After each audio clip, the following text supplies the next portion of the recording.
ଦୃଷ୍ଟିହୀନଙ୍କ ପାଇଁ ଲିପିକ।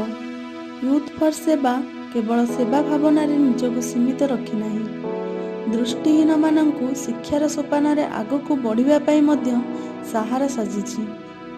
ଦୃଷ୍ଟିହୀନ ବନ୍ଧୁମାନେ ଶିକ୍ଷା ଲାଭ କରି ମଧ୍ୟ ପରୀକ୍ଷାରେ ଲେଖିବା ପାଇଁ ଅସମର୍ଥ ଥିବାବେଳେ ୟୁଥ୍ ଫର୍ ସେବାର ସ୍ୱେଚ୍ଛାସେବୀମାନେ ଆଗେଇ ଆସନ୍ତି ସେହି ଦୃଷ୍ଟିହୀନ ଛାତ୍ରମାନଙ୍କ ପାଇଁ ଲିପିକ ସାଜିବା ପାଇଁ। ଅଧିକାଂଶ ପରୀକ୍ଷା ହଲ୍ରେ ଦୃଷ୍ଟିହୀନ ଛାତ୍ରଙ୍କ ପାଖରେ ବସି ସେମାନଙ୍କଠୁ ଶୁଣି ସେମାନଙ୍କ ପାଇଁ ପରୀକ୍ଷାରେ ଉତ୍ତର ଲେଖିବାରେ ୟୁଥ୍ ଫର୍ ସେବାର ଅନେକ ଭାଇ ଭଉଣୀମାନଙ୍କୁ ଦେଖିବାକୁ ମିଳିଛି। ଖାଲି ସେତିକି ନୁହେଁ, ସେମାନଙ୍କୁ ଠିକ୍ ସମୟରେ ପରୀକ୍ଷା ସେଣ୍ଟରରେ ପହଞ୍ଚାଇବା, ପ୍ରଶ୍ନପତ୍ରକୁ ଠିକ୍ରେ ପଢ଼ି ଶୁଣାଇବା, ଉତ୍ତର ଖାତାରେ ଉକ୍ତ ଦୃଷ୍ଟିହୀନ ଛାତ୍ରଛାତ୍ରୀଙ୍କ ସମ୍ପୂର୍ଣ୍ଣ ବିବରଣୀ ବିସ୍ତୃତ ଭାବରେ ଲେଖିବା ଆଦି ଅନେକ କାମରେ ଆମ ୟୁଥ୍ ଫର୍ ସେବାର ଭାଇ ଭଉଣୀମାନେ ସମ୍ପୂର୍ଣ୍ଣ ସହଯୋଗ କରନ୍ତି।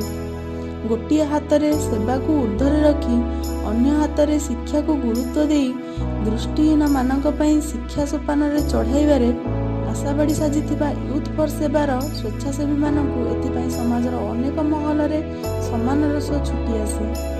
ସେବା ହିଁ ପରମ ଧର୍ମ।